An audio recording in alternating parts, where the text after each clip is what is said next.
Cette semaine, dans la tournée du Grand-Duc, Denise Bombardier nous propose un parcours personnel à l'image de sa personnalité, à la fois passionnée et sensible.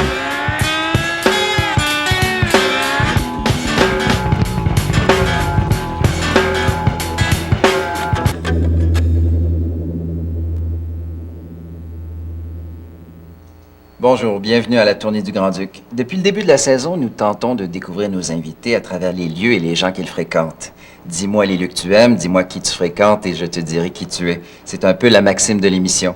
Cette semaine, Denise Bombardier ne fait pas exception à la règle et c'est un peu la découvrir en vous disant qu'elle reçoit à sa table la ministre de la Culture et des Communications, Louise Beaudoin, et sa critique de l'opposition ainsi que prédécesseur, Lisa Frula.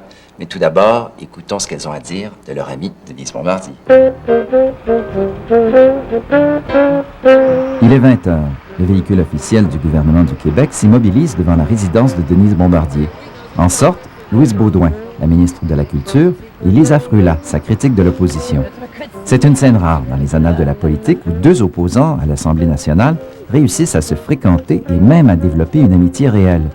Elles sont reçues chez leur ami de longue date et vont passer toute l'émission avec nous.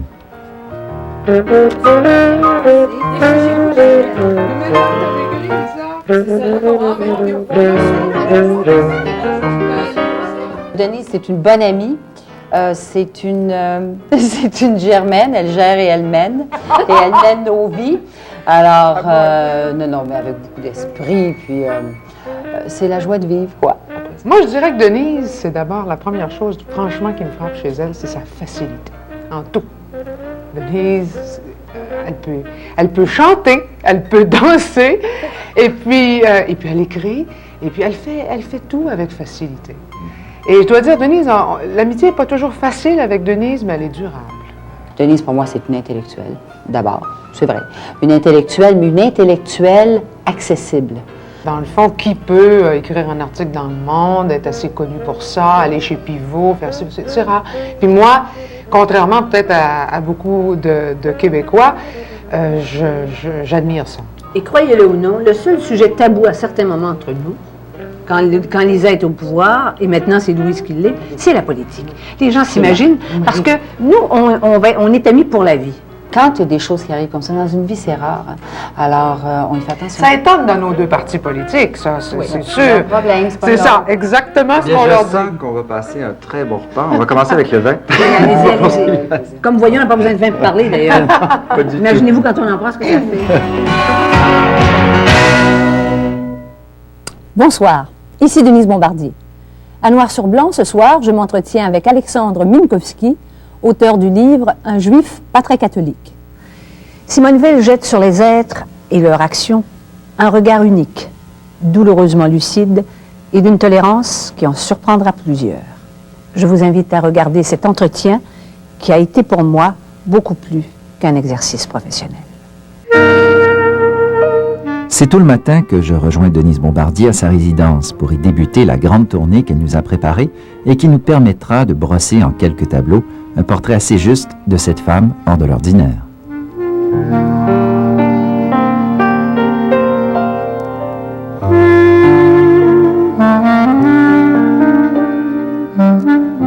Denise Bombardier, quand on arrive chez vous, la première chose qui m'a frappée, c'est de voir tous ces tableaux de femmes un peu partout dans la maison. Racontez-moi un peu l'histoire de cette collection.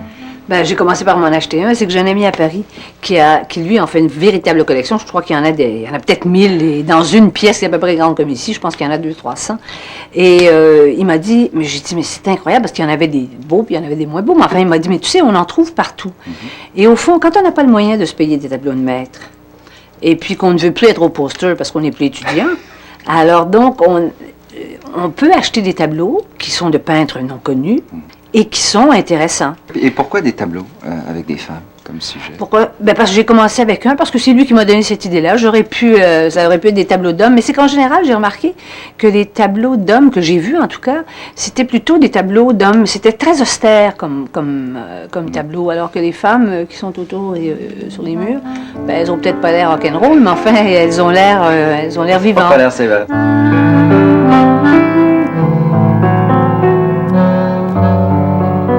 Est-ce qu'on se trompe? J'ai l'impression des gens qui vous connaissent pas que vous faites pas partie, vous n'avez pas toujours fait partie de la Haute-Ville, comme on pourrait imaginer, Non, ce non, pas côté du tout. sophistiqué. D'ailleurs, je vais vous dire une chose, environnement. Outremont, les gens font d'Outremont, c'est devenu comme une métaphore, Outremont. Hein?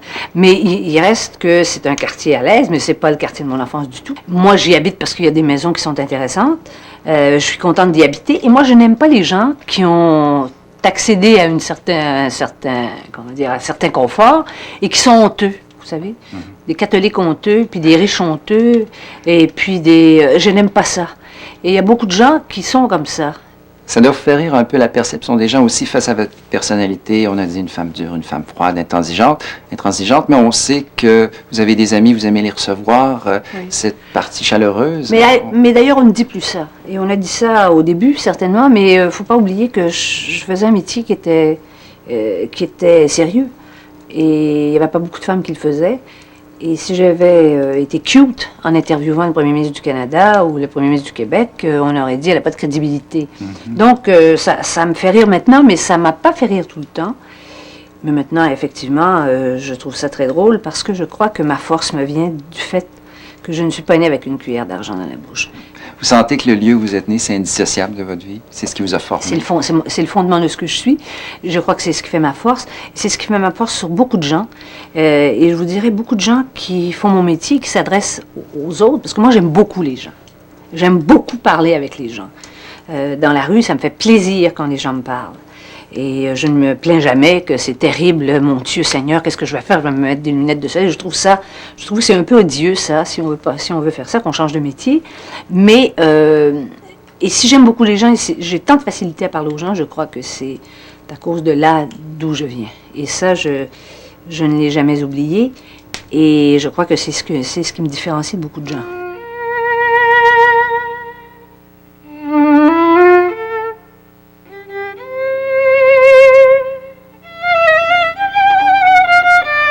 Le quartier de mon enfance, dans le nord de Montréal, était habité par la petite classe moyenne canadienne-française. Nous demeurions à l'étage d'un petit duplex. Les McFarlane occupaient le rez-de-chaussée. Nous sommes donc ici dans le quartier de votre enfance. Oui, tout à fait. J'ai passé mon enfance jusqu'à l'âge de 13 ou 14 ans.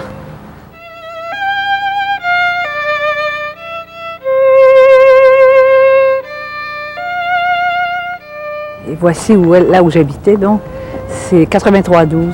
C'est le haut de ce petit duplex.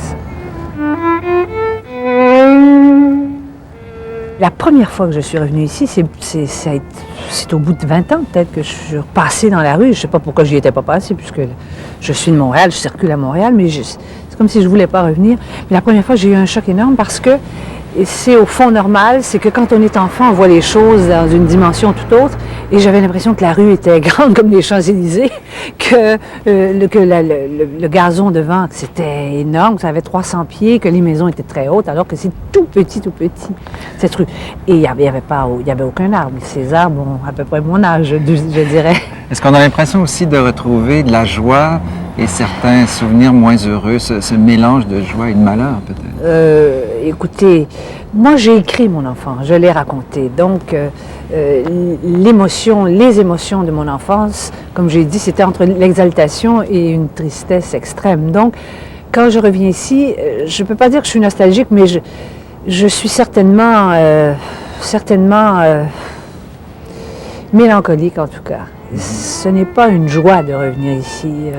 Ça ramène tout à la surface d'une certaine façon. Oui. De mes premières années de conscience, je retiendrai peu de choses, quelques émotions seulement. D'abord la peur de mon père. Une peur qui se transformera à l'adolescence en une haine douloureuse et à l'âge adulte en une tristesse inguérissable.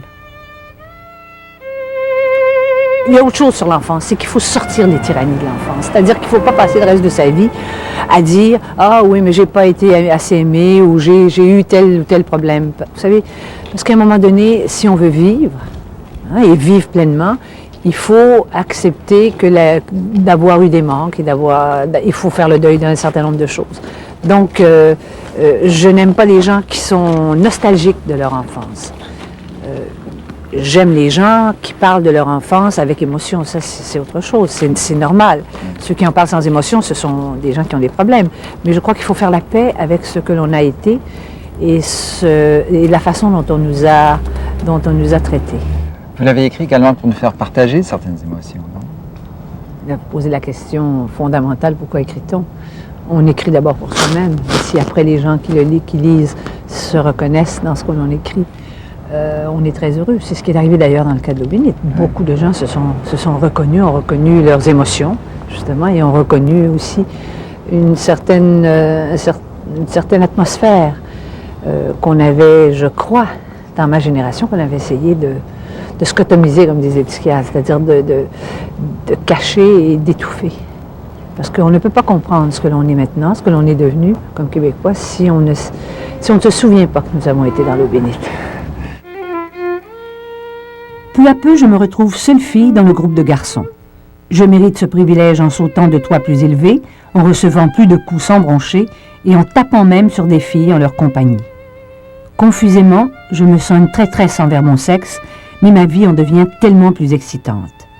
Déjà, à 4 ans, je répondais aux adultes qui m'interrogeaient que je voulais devenir un garçon. N'était-ce pas aussi la seule façon de ne plus avoir peur de mon père?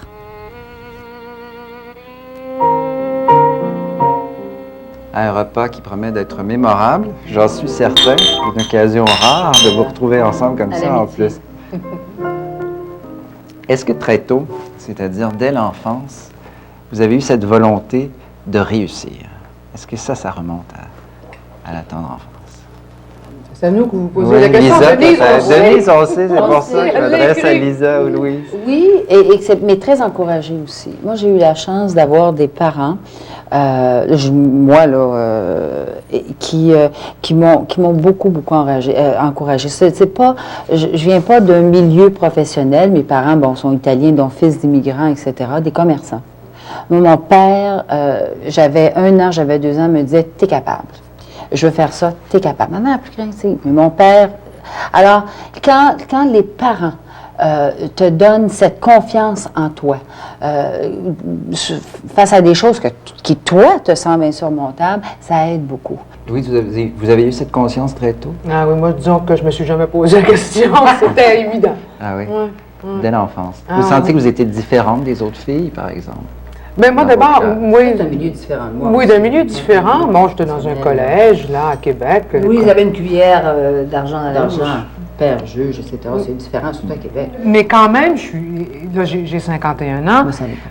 Oui, pour mon frère, je veux dire, bon, le milieu jouait de pas évident pour non, elle. pour les filles, Non, là, je sais pas que c'est évident. ma mère, bon, comme chacun sait, prétendait que c'était pas nécessaire, justement, d'aller à l'université, qu'elle avait été très heureuse par procuration, que je pouvais parfaitement faire comme elle. Mais Avec alors ses non. beaux yeux, elle mariait le plus beau des professionnels de Québec. C'est ça, elle croyait que c'était pour recevoir. C'est pas là. Par contre, en choisissant la politique, ça, vous le saviez que ce serait plus difficile pour une femme. Ah, ça, oui, voilà. Bien évidemment. Puis là-dessus, je pense qu'on peut dire Parti libéral, Parti québécois, même combat. parti hein. confondu. Tout parti confondu, tout à fait. Et ça vous a jamais fait peur? Non, disons qu'en vieillissant, je dois dire cependant que en vieillissant davantage, dans un sens. Quand j'avais 30 ans, comme je doutais de rien, puis comme j'étais sûre de tout, puis comme de ça aussi, que ce serait, bon, relativement facile. Mais bon, rendu à 50 ans, là, je vois bien que ça n'a pas beaucoup progressé, que le nombre n'est pas là. Et moi, je crois profondément qu'aussi longtemps qu'il n'y aura pas ce qui serait normal, non pas que ça sera pire, meilleur, mais ça va être différent quand il y aura 50% de femmes qui seront et ministres et députés. Est-ce que vous pensez, Denise, qu'elles ouvrent quand même des portes, Lisa et Louise, en politique? Non, je ne crois pas. Parce que je ne crois pas que la très grande majorité des femmes est capable et souhaite vivre ce qu'elles vivent. Ça, je ne crois pas ça. Et en ce sens-là, évidemment, je ne suis pas très optimiste. Parce que je crois que c'est si difficile, cette compétition-là. Je veux dire, vous savez, ça ne prend pas une génération ou 2 générations pour changer ce que 2000 ans d'histoire ont apporté. Et on ne peut pas changer les comportements. Donc, ça va se faire, mais dans combien d'années on ne sera plus là, mais peut-être que nos enfants ne seront même plus là pour le voir. Parce que c'est excessivement difficile de vivre la compétition et de vivre la bagarre. Moi, je me suis beaucoup bagarrée. Moi, je n'ai jamais eu une chose pour laquelle je n'ai pas lutté. Écoutez, il y a un ministre, je l'ai déjà dit, un ministre qui a déjà dit, vous, Denise Bombardier, vous êtes beaucoup trop intelligente pour être séduisante. C'était une façon élégante de dire que je n'étais pas baisable. Ben, c'est pas facile, il n'y a pas beaucoup de femmes qui veulent se faire dire ça publiquement et en tout cas dans une fonction. Donc Louise et Lisa sont des femmes courageuses. Ce sont des femmes courageuses, mais ce sont des femmes très fortes aussi. Et qu'est-ce que vous voulez, la force, ça vient d'où, je ne sais pas, mais la majorité des femmes ne sont pas aussi fortes que ça. Et il va falloir qu'un jour, les règles soient faites pour les gens qui ne sont pas les plus forts. Ben, la suite du repas promet d'être intéressante et savoureuse, On va peut-être. manger ça va être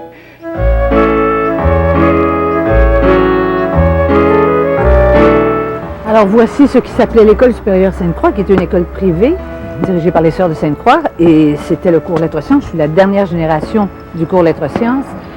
Et maintenant, ben, vous voyez, c'est une école, la commission scolaire, et je peux vous dire déjà de l'extérieur que ça s'est déjà détérioré. On voit que c'est pas très entretenu, mais que voulez-vous? Je sais que vous êtes très attaché aux gens, vous gardez, l'amitié est importante pour vous, mais est-ce que vous restez attaché aux lieux également, comme ici? Écoutez, ici, franchement, là, vous savez, c'est un endroit où je n'ai pas été très heureuse. Toute mon adolescence a été extrêmement difficile, donc ces lieux, entre ces murs, je ne peux pas dire que j'ai été heureuse, mais disons que ce sont des années d'apprentissage. Avec le recul, c'est comme ça que je vois ça, mais ce sont probablement les années les plus difficiles de ma jeunesse. Ce sont ces années que j'ai passées ici, dans cette école, mais en même temps, j'y ai tiré de grandes leçons. Pour vous, est-ce que c'était un peu la planche de salut que de venir à l'école, le fait que vous étiez venu ici, que c'était l'école supérieure? C'était l'école privée. Oui, c'était l'école privée. Ma mère s'était effectivement battue pour que j'y vienne, parce que mon père considérait que les filles n'avaient pas besoin de faire de ce type d'études. Donc, c'était la victoire de ma mère, mais je n'ai pas bien réussi. Je crois que j'étais trop déchirée entre toutes les contradictions dans lesquelles j'étais placée depuis mon enfance. Et puis en plus de ça, c'était la période de rébellion tout de même.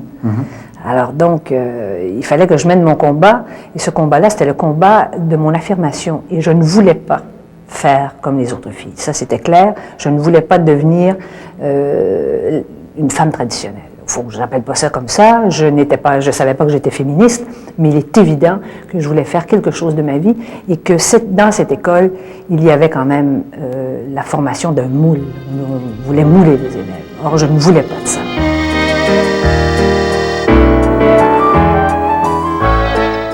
Est-ce que vous avez conservé des amis de cette époque? Oui, j'en ai conservé une en particulier, qui est ma très chère amie Félicia, qui est d'origine italienne, avec elle j'ai découvert tout un autre monde. D'ailleurs, elle est ici, si vous voulez la rencontrer. J'aimerais absolument. Ah, ben absolument, ça me fera plaisir de vous la présenter.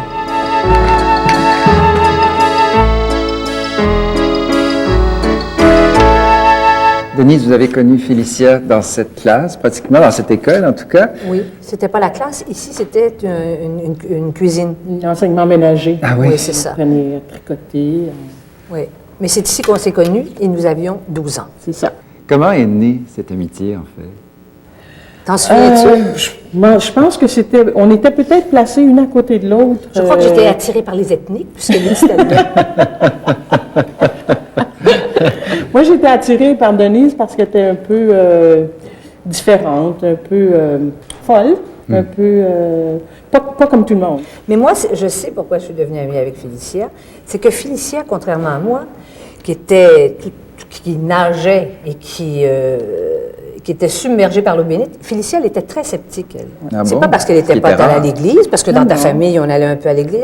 Pas tout à fait. Ma mère, oui, ma c'est mère, ça. oui. Mais elle était très sceptique par rapport à cet enseignement-là. Et moi, j'étais très impressionnée par une enfant de mon âge qui, elle, prenait tout ça avec un grain de sel. Et je crois que c'était très rassurant pour moi. Et en même temps, c'était très attirant. Quand vous êtes allé dans la famille de Félicia, vous avez découvert un tout autre univers avec une famille italienne très chaleureuse qui chantait tout le temps. Oui. Ça devait être un univers merveilleux. J'ai découvert un milieu qui m'a accueillie avec beaucoup d'affection et je me sentais très, très bien. D'ailleurs, Et c'est vrai, tes parents, ils étaient quand même formidables au début. Jamais ils ont dit qu'est-ce qu'elle fait là. J'étais toujours chez elle. Je passais tous mes week-ends chez toi. Absolument. Je dormais là toute la fin de semaine. Oh, on avait un sous-sol, puis c'était pour Denise. Quand le samedi matin, mes sœurs se réveillaient, disaient, est-ce que Denise est ici? Ben oui, Denise est ici. J'étais comme une enfant j'étais une enfant de plus dans la maison la fin de semaine. Et son père le dimanche. Alors là, c'était ça qui était formidable, c'est le dimanche. C'était le repas avec toutes ses tantes qui venaient. Oui.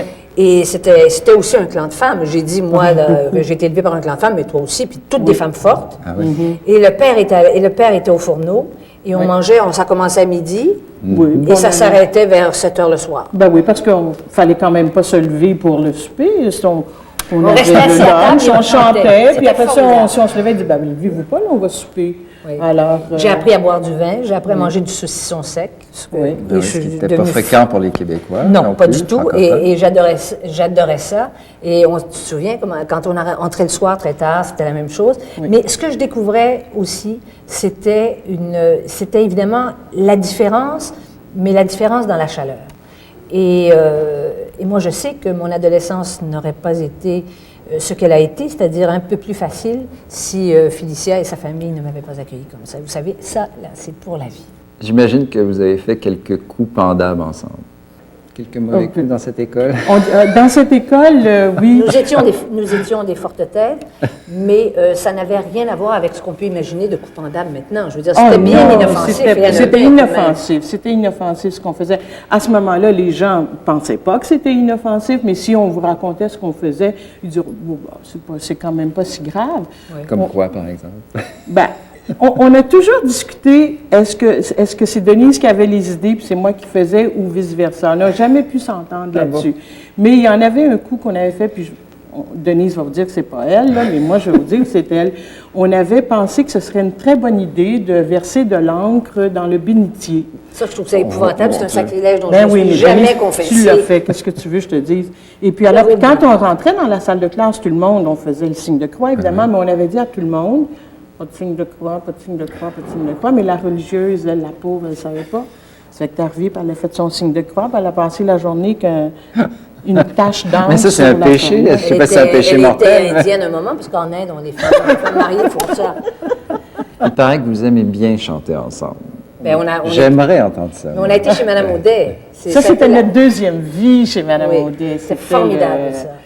Oui. Ça, on restait à l'école, on était sages là, jusqu'à 3 heures, 4 heures, puis après ça, là, on prenait l'autobus, puis on s'en allait chez Mme Audet, puis on chantait. Mais Félicia avait une très belle voix. Ce que je regrette, moi, ce que je regrette, c'est qu'elle n'ait pas continué dans ce domaine-là. J'avais pas le feu sacré, moi. C'est ça que je pense, au fond. Non, parce qu'autrement, tu l'aurais fait. Mais il faut nous rappeler ses souvenirs, il faut que j'entende un petit bout de chanson. Ben, les chansons, c'est parce que, écoutez, il y en a tellement. Ça dépend de la saison. Voulez-vous l'hymne national canadien, italien? Voulez-vous des chansons religieuses? Voulez-vous les sucres dans Noël? Donnez-nous un sujet, puis... moi, je veux toutes les entendre. Comme ça. Au soir, le magasin jouait à toutes ces belles poupées enfermées. Quand tout à coup on sonne minuit, c'est le réveil. De sus ma finestros yanaudiu, toute l'année cantos prospeiu.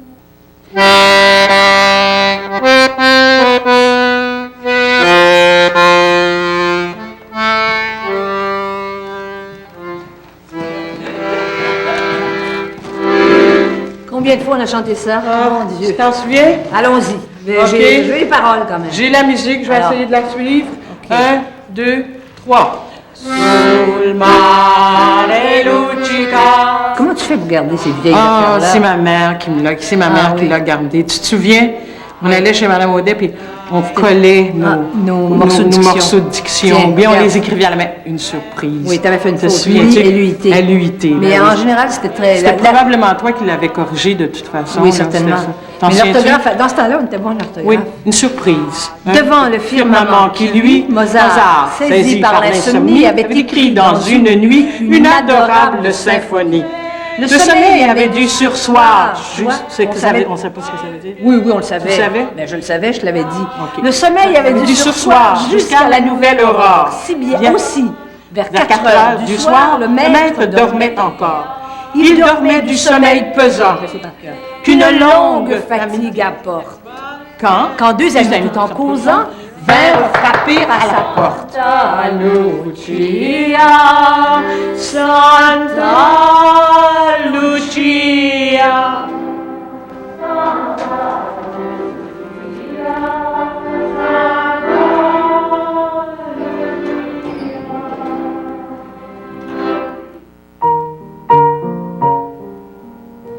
Ah, merveilleux. Il y a certaines personnes qui pourraient être surpris de l'amitié qui vous lie. Il y a l'allégeance politique, naturellement, mais il y a aussi le fait que vous êtes trois femmes de tête, trois femmes qui ont des opinions. Oui. Et ça peut faire des rivalités, plutôt. Mais je trouve que c'est ce qui est surprenant, c'est pas ça, parce que finalement, qui se ressemble, ça semble. Alors, c'est pas vraiment ça. Ce qui surprend beaucoup de gens, de monde, c'est quand on dit que nous deux, entre autres, on est amis. Parce que la politique, les gens s'imaginent qu'en politique, là, on est tous à couteau tiré, on se parle pas. Mais c'est pas ça. C'est un peu vrai aussi. L'amitié comme ça, c'est très, très rare. Ça, c'est un fait, là. Mais moi qui utilise rarement cet argument-là, je crois que ce n'est pas étranger au fait que ce sont des femmes. Ah bon? Parce que ce sont des femmes, elles ne jouent pas le jeu de la même façon. oui et non. Parce qu'on en connaît, et de part et d'autre, qui sont politiques et mais qui se fréquentent en dehors de la politique, là. Oui, mais c'est ça, et toute leur vie, qui ne fréquenteraient jamais une péquiste ou un libéral. Ah oui, d'accord, oui, d'accord. Alors, on en donc, c'est connaît parce de qu'elles ça sont des femmes aussi, exceptionnelles. Oui, c'est ça, voilà. Mais quand vous dites des femmes de tête, je ne vois pas pourquoi on ne pourrait pas être amis, parce qu'on est effectivement toutes des femmes. Il n'y a pas un mythe de la rivalité féminine, mais en tout cas, vous le faites tomber. Enfin, vous ça, le faites c'est tomber. Excusez-moi, je sais que ce n'est pas votre intention, mais c'est une réaction très, très, très, très machiste, comme si les hommes n'étaient pas en rivalité les uns avec les autres. Les hommes sont constamment en rivalité. Ils sont dans des rapports de coq entre eux. Alors donc, et nous, on n'a pas intérêt, pourquoi on se tiendrait avec des femmes sans tête, ou même avec des hommes sans tête? Nous, on aime qu'il y ait de la tête et autre chose aussi. Quelle a été votre réaction quand Denise a écrit l'histoire d'une femme? C'est l'histoire des hommes qui a jalonné sa vie. Bien, nous, il y a quelque chose, effectivement, qui nous unit, c'est qu'on les aime. Et on vous aime profondément. Et on l'a prouvé tout au courant de notre vie. Oh, Seigneur, on l'a trop prouvé. On l'a même tellement prouvé que c'est indiscutable. Alors, oui, puis quand Denise dit en tout cas, on ne serait pas capable de vivre sans homme, on n'entrevoit pas notre vie sans homme, c'est très vrai. Pour Denise, comme pour nous toutes, je veux dire, il est évident qu'il y a autre chose aussi. Je veux dire, on ne pourrait pas s'asseoir dans notre salon et passer 20 ans en contemplation devant un homme si beau, si intelligent, si extraordinaire soit-il. 6 mois, ce serait le max. Après ça, on retournerait. Le naturel revient. Oui. Avez-vous l'impression qu'elle vous provoque parfois? Toujours. Oui. Toujours. Mais c'est pour ça que c'est effervescent, c'est gay, on s'ennuie pas, là. Et on se provoque mutuellement aussi. Alors, et c'est pour ça que ça fait des relations qui ne sont pas ennuyantes. Jamais. Il y a toujours quelque chose, il y a toujours une nouvelle, il y a toujours un drame. Un drame. 7 heures le matin, 7 heures. C'est l'heure de Denise. Parce que Et vice-versa, là, aussi. Là, Lisa, il faut toujours que ça soit beau. Alors, donc, il faut introduire quand même, le drame là-dedans. Autrement... moi, j'aime ça, voir la vie dans un prisme. Tu sais, c'est beau, c'est rose. J'aime ça comme ça. Les petits oiseaux, là. J'aime ça de même. Si on attaquait? Tout le monde est d'accord.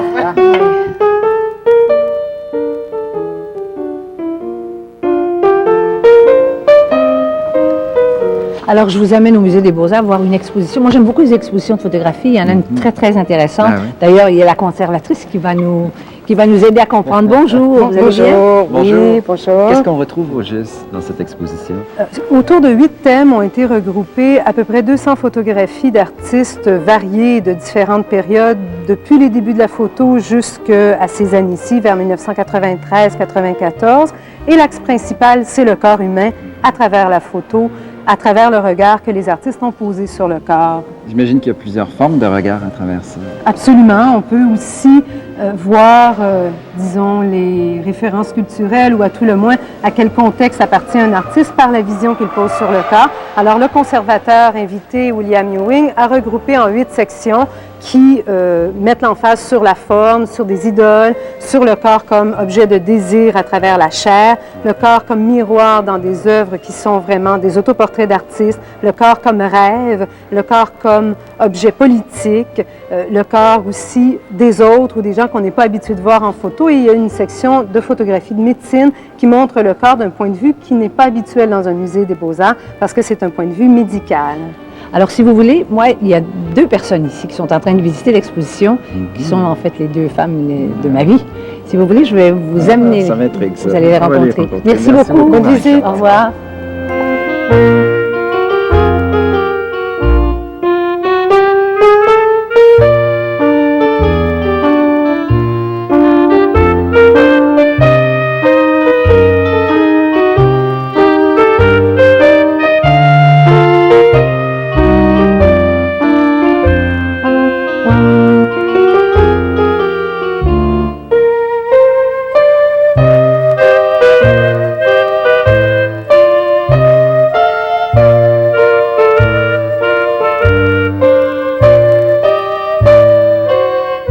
Alors, si vous permettez, je vais vous présenter les femmes de ma vie, les plus près. Oui.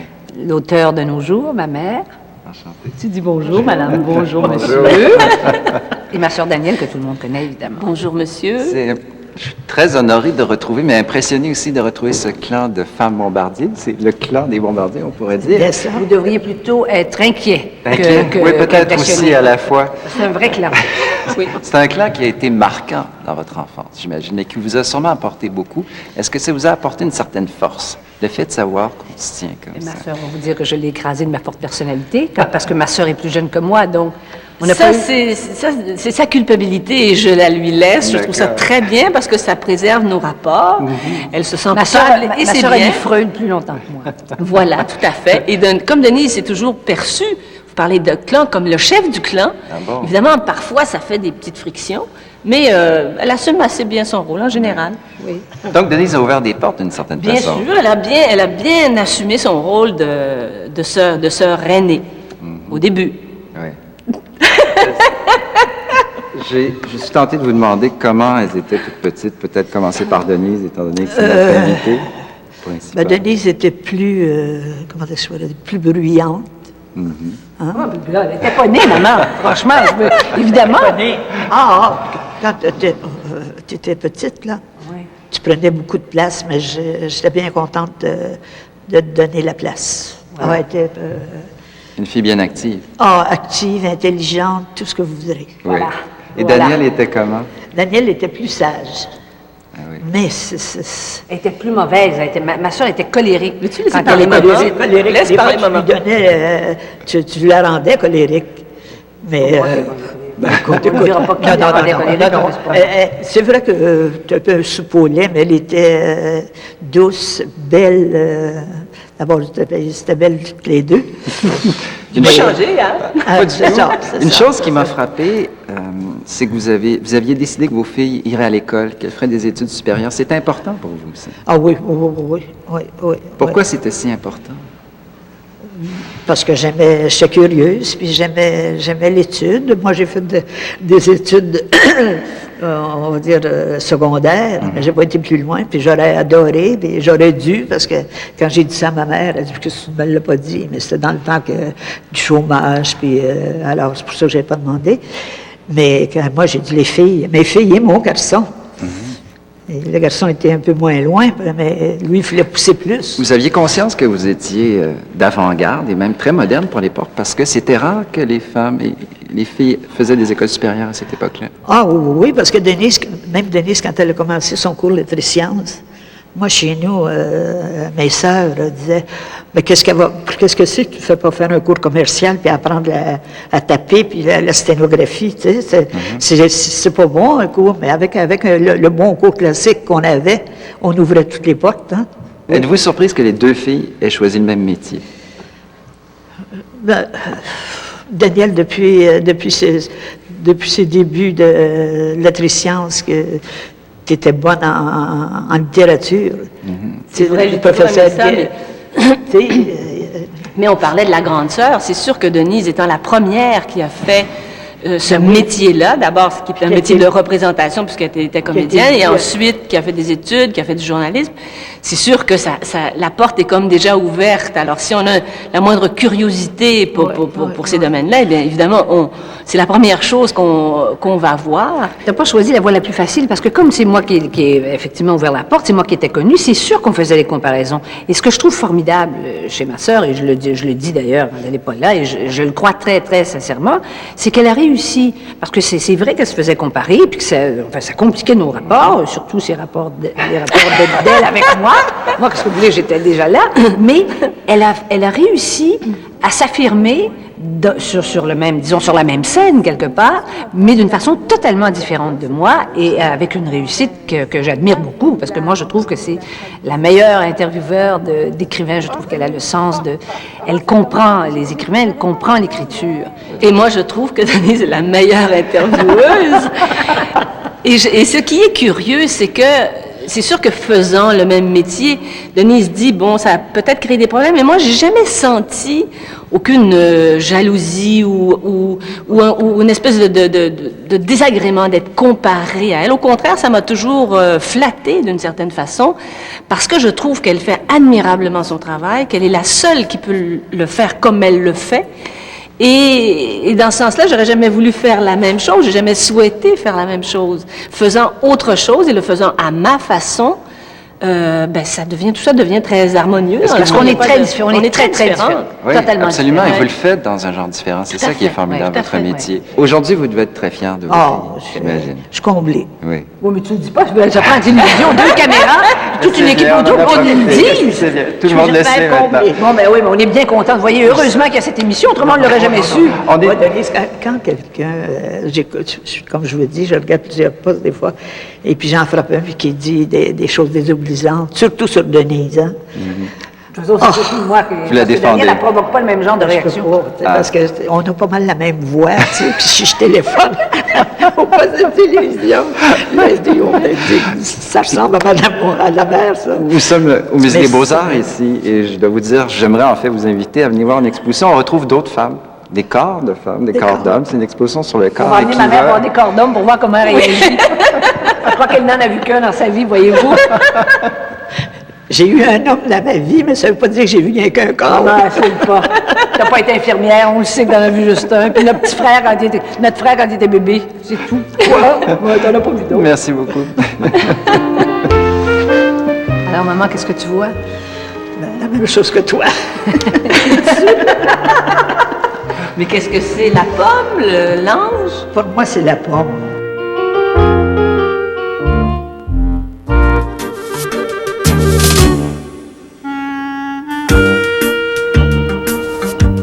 Alors, je vous amène au marché à Trois-Tuques, qui est un marché historique. C'est ici qu'Henri Bourassa fait un grand discours nationaliste au début du siècle. Et évidemment, maintenant, c'est un marché où on prend plaisir à venir. Quand on est urbain, c'est une façon de se retrouver à la campagne, parce que les maraîchers viennent quand même de la région de Montréal. Et il y a beaucoup, beaucoup de choix. C'est fascinant comment les Québécois se sont raffinés dans Ah la oui. aussi. L'huile d'olive en solde, maintenant tout est en solde. C'est la crise, c'est la crise.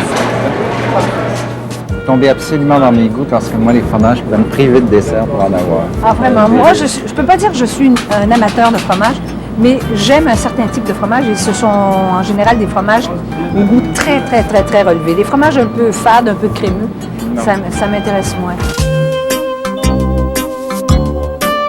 J'aime ça venir au marché, mais l'autre jour, je suis venue, je me disais, je suis toujours pressée, ça n'a pas de sens, mon rapport au temps, et ça, vous savez, c'est le problème de la vie moderne quand on a beaucoup d'activités, quand on a une vie familiale et tout. Mais j'aime beaucoup ça, venir, d'abord parce que c'est personnalisé. Moi, j'aime pas les grands, c'est pas besoin de vous dire, j'aime pas les grandes surfaces, et je trouve que c'est un rapport plus sensuel à la nourriture quand on vient dans un marché. Je crois d'ailleurs que beaucoup de gens pensent ça maintenant, parce que c'est très populaire, le marché. Absolument. C'est aussi, vous avez ce plaisir de recevoir, de rassembler les gens, et c'est autour d'une table qu'on le fait le mieux, j'imagine. Absolument. C'est un de mes plus grands bonheurs dans la vie. Si vous me demandez qu'est-ce que c'est votre AB, j'ai pas d'AB, un de mes plus grands plaisirs, c'est de recevoir, ça c'est sûr. Et autour de la table, et de discuter, puis de rire, et au fond de parler de choses sérieuses, mais jamais avec sérieux. Alors on va faire le marché? Oui, absolument. On va aller chez le boucher. Chez le boucher? Alors, il s'agit de votre boucherie favorite. Ah, ça, j'aime beaucoup, beaucoup ça, venir ici. Regardez-moi ça, c'est beau. Oui. Bonjour. Voilà. Bonjour. Ça va bien? Alors, ça va très bien. Ce soir, j'ai encore des invités. Oui. Mais on n'est pas beaucoup. On est 4. Oui. Plus mon fils qui va vouloir en manger, certain. Alors, je veux un carré d'agneau. Carré d'agneau. Donc, pour 5. Pour 5, 2 carrés d'agneau. D'accord. 2 belles parfait. pièces. Vous me cassez les os, hein? Oui, certainement. D'accord, parfait. Ça va être délicieux, ça.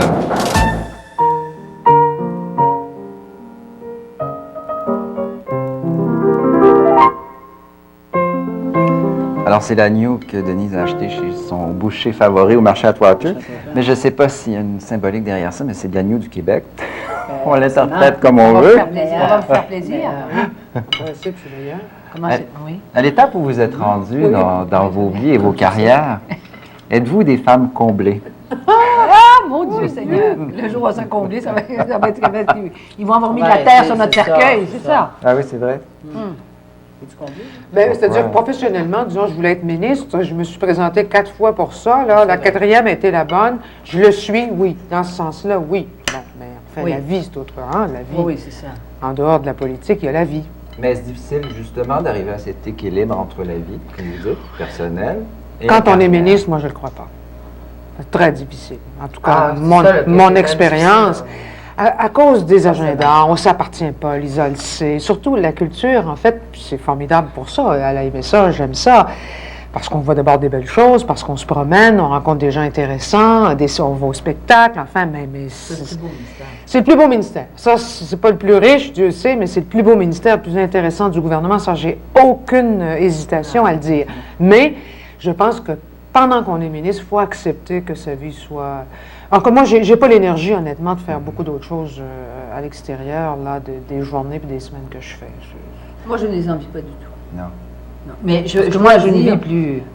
Ouais, c'est parce que tu es plus libre, dans un sens où tu travailles très fort, mais elle a de la facilité. Oui, c'est ça. T'es Comment moins... ça se Je fait? trouve ça drôle que tu trouves que ça soit si facile que ça. Oui. Vraiment, tu m'as à jamais quel dit ça. niveau? Mais Non, je t'ai déjà dit. Mais, écoutez, Tu trouvais que c'était si facile que ça? non, c'est que Denise a un talent fou de telle sorte qu'à faire toutes sortes de choses. Ah, ça oui, mais c'est pas facile. Non, mais quand elle commence à 7 h le matin, bon, elle peut nous appeler à 7 h le matin, mais ça m'étonne toujours qu'ensuite, quand je regarde son émission à la télé, de voir qu'elle a eu le temps de lire tous ses livres, de faire toutes ces choses, de connaître ce dont elle parle, et puis j'ai eu l'impression que toute la semaine, ben, elle avait fait autre chose. Dans ce sens-là, cette facilité, finalement, à saisir les enjeux, à faire, finalement, son métier. Puis oui, ça mais je lui ne permet- fais rien.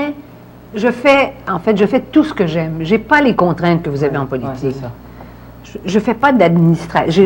J'ai pas de tâches administratives. Je suis pas obligée de passer mes journées dans des réunions. D'ailleurs, j'en ai déjà eu. Je n'en veux plus parce que c'est on une passe perte de notre temps. vie. Oui, vous passez votre vie à écouter des gens qui se répètent et qui répètent ce que la présidente a dit pour paraître bien à vos yeux, quand même. Ça, Mais- c'est dur et ça use. C'est parce qu'on n'est pas maître de notre temps, bien souvent. On essaie, et ce qui est le plus frustrant, autant bon, quand moi aussi j'étais ministre, puis tout ça, et je dois vous dire, je ne pensais jamais dire ça, que l'opposition... ton micro, ça marche. Mais je le sais, mais ça fait rien, parce que je veux pas que trop le monde m'entende. Que l'opposition, il y a des côtés très, très positifs. J'ai haï ça pendant 6 mois, tu te rappelles, j'ai eu une âme en peine, je me promenais en disant, je veux mourir.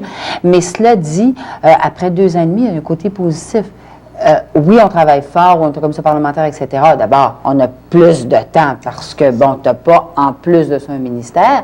Puis, deuxièmement, tu n'as pas non plus toute la pression du pouvoir, ce qui te permet de regarder les choses et de les étudier, puis ça, mais d'un aspect tout à fait différent. Alors, des dossiers que tu trouves intéressants, donc tu peux t'en Vous avez occuper un peu m'encouragé, plus. au cas où il reprendrait un jour le vas aimer pouvoir. ça. Tu sais, c'est l'alternance. Tu vas aimer ça, l'alternance. Je serai de l'autre On côté. se mais passe ça le fait- ministère, c'est pas Oui, compliqué. voilà. Alors, c'est une continuité pour Entre le vous, milieu. ça va. Ah Ça ouais, reste une entre continuité vous. pour le milieu. C'est ça, en famille. Bon, Mais merci. peut-être qu'il faut faire de la d'avoir politique été à là. 50 ans seulement. Oui, mais enfin, il y a encore des choses, il y a Ouais, encore c'est autre ça. chose à faire à 50 ans. Ça, à 50 ans, tu n'es pas terminé. Quand même. Bon appétit. Merci beaucoup.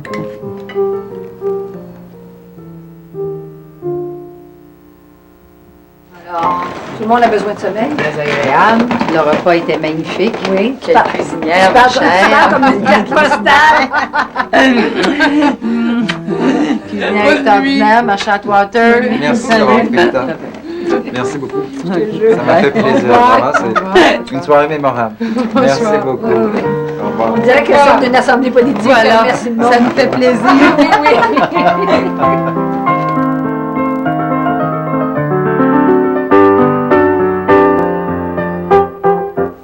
Au cours de cette journée, et je ne m'en plaindrai pas, on a rencontré pratiquement que des femmes. Et je me disais, est-ce que c'est parce que ça représente l'amitié réelle, sans ambiguïté? C'est un peu pour ça que vous vouliez qu'on rencontre ces femmes? Je vous dirais que c'est presque par hasard et que mes rapports aux hommes ne sont pas sur le même mode et que c'était préférable que vous rencontriez, je ne sais pas, ma mère ne peut pas être un homme, ma sœur et ma sœur. Et c'est vrai que mes amies Lisa et Louise, mais ça c'est particulier aussi parce qu'en plus elles incarnent quand même un pouvoir intéressant et on est une génération de femmes quand même qui avons fait changer des choses. Et voilà, je ne sais pas quoi vous répondre. En fait. Mais vous n'avez pas l'impression que ces amitiés avec les femmes sont celles qui durent, justement? Non, les amitiés avec les hommes durent, mais c'est parce que les plus compliquées. Enfin, ça, je me suis beaucoup penchée là-dessus, sur ce sujet, vous savez.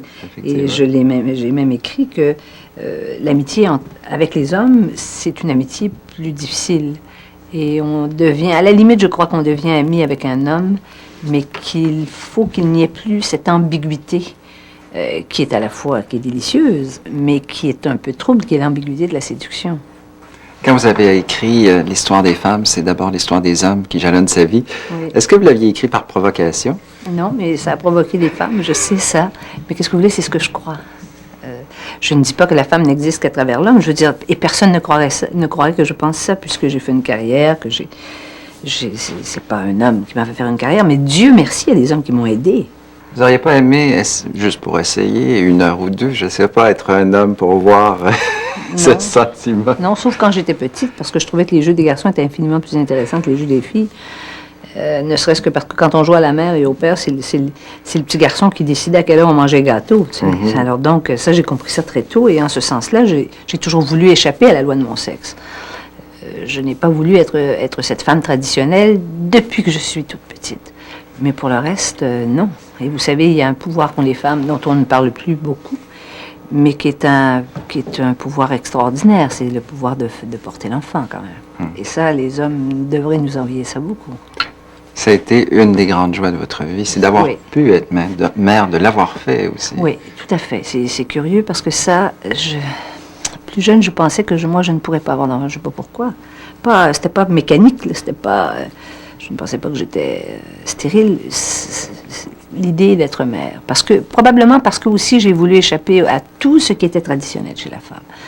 Mais il est évident que c'est certainement le plus grand des bonheurs de ma vie. Et d'avoir un garçon, c'était un beau cadeau. Oui, parce que je crois aussi que les relations sont plus passionnelles entre les mères et les fils qu'entre les pères et les filles. Je crois que c'est beaucoup plus passionnel. Et quand je dis plus passionnel, je l'entends des deux côtés. Très difficile, et de nos jours, c'est encore plus difficile d'élever un garçon qu'une fille, à cause des femmes qui ont changé, à cause des jeunes filles qui s'affirment beaucoup, plus que les garçons, et aussi parce que les garçons sont élevés dans un esprit, une sorte de pédagogie négative, ne fais pas ce que ton père faisait. Vous savez, tout ce discours très accablant qu'on fait porter aux garçons, ça finit par avoir des conséquences, et en ce sens-là, c'est un défi. Une période de transition en ce moment. C'est une période de transition. Et je vois la fragilité de mon fils par rapport aux jeunes filles de son âge, par exemple. Mais c'est une relation aveuglément passionnée. Et le fait d'en avoir qu'un, est-ce que ça a augmenté cette passion ou en tout cas cette crainte? Oui, et ça ajoute... Oui, tout à fait. D'ailleurs, c'est tout le problème des gens qui n'ont qu'un enfant maintenant, c'est que...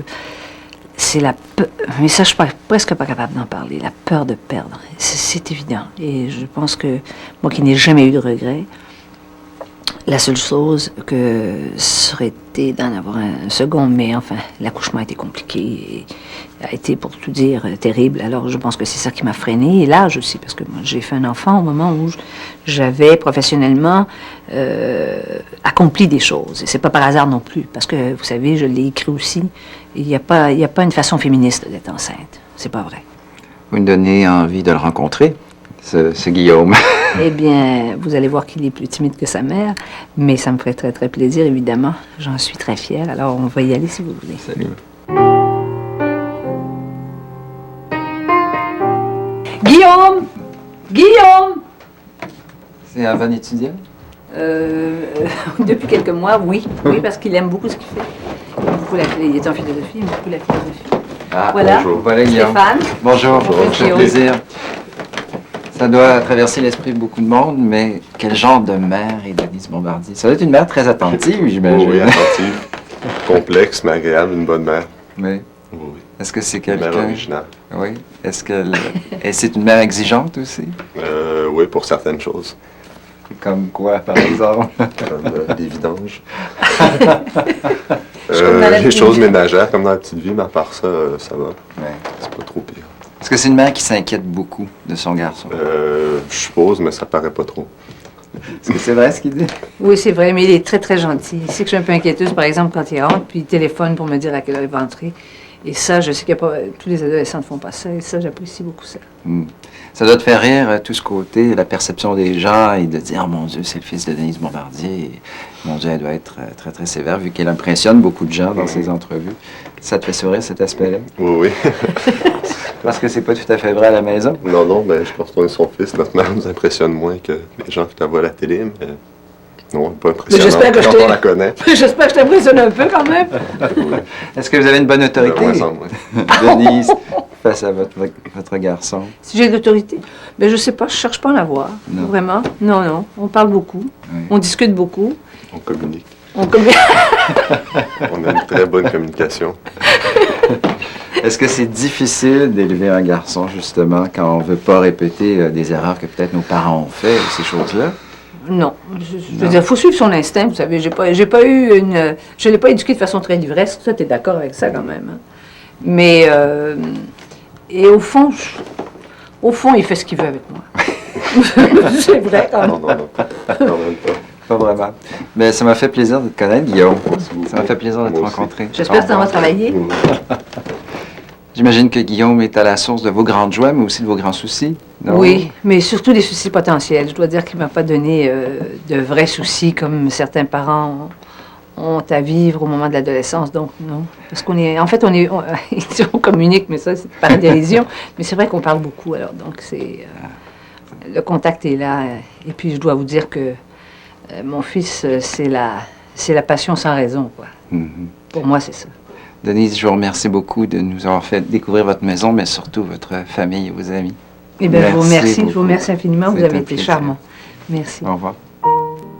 Pour vos commentaires ou vos impressions, n'hésitez pas à nous écrire à La Tournée du Grand-Duc, case postale 1145, Montréal, Québec, H2W 2P4, ou encore via Internet.